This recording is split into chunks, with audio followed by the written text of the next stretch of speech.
Hi friends, ఈ video నచ్చినట్లయితే like చేయండి, సబ్స్క్రైబ్ చేయండి.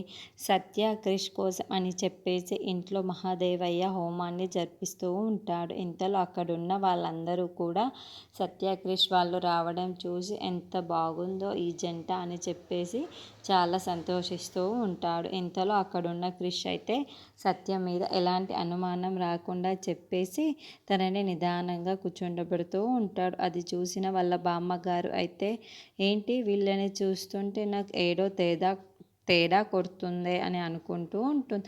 ఇంతలో అక్కడున్న సత్య క్రిష్ వాళ్ళు అయితే పూజలో కూర్చొని పూజనైతే చాలా ఘనంగా చేయిస్తూ ఉంటారు. ఇంతలో అక్కడున్న పంతులు గారు అయితే వాళ్ళిద్దరిని చాలా బాగా పూజ జరిపించి అక్కడి నుండి లెగమని ఆ హోమం చుట్టూ తిరగమని చెబుతూ ఉంటాడు. ఆ మాట వినగానే అక్కడున్న సత్య క్రిష్ వాళ్ళు ఒకసారిగా నిల్చొని ఆ హోమం చుట్టూ అయితే ప్రదక్షిణలు కూడా చేస్తూ ఉంటారు. అక్కడున్న వాళ్ళ బామ్మగారు మాత్రం, ఏంటి ఈ అమ్మాయిని చూస్తే నాకు ఏదో అబద్ధం చెప్తున్నట్టే ఉంది, నేను ఎలాగైనా సరే ఆ నిజాన్ని బయటకి రాబట్టాలి అని చెప్పేసి అనుకుంటూ ఉంటుంది.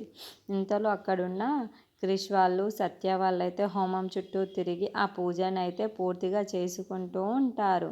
అక్కడికి అయితే వాళ్ళ బామ్మగారు వచ్చి సత్య దగ్గర నిల్చొని, ఏంటి నాకేదో తేడాగా ఉంది అమ్మాయిని చూస్తుంటే, ఇంతకీ నువ్వు ప్రెగ్నెంట్వేనా అని చెప్పేసి అడుగుతూ ఉంటుంది. ఆ మాటలు వినగానే అక్కడున్న సత్య క్రిష్ వాళ్ళైతే ఒక్కసారిగా షాక్ అయిపోతూ ఉంటారు. ఇంట్లో ఉన్న వాళ్ళందరూ కూడా ఏంట్రా ఇలా అడుగుతుంది అని చెప్పేసి అనుకుంటారు. ఆ మాటలు వినగానే అక్కడున్న వాళ్ళ బామ్మగారు, నాకేదో కొంచెం తేడాగానే ఉంది, నువ్వు ఇంతకీ ప్రెగ్నెంట్వేనా అని చెప్పేసి అడుగుతూ ఉంటుంది.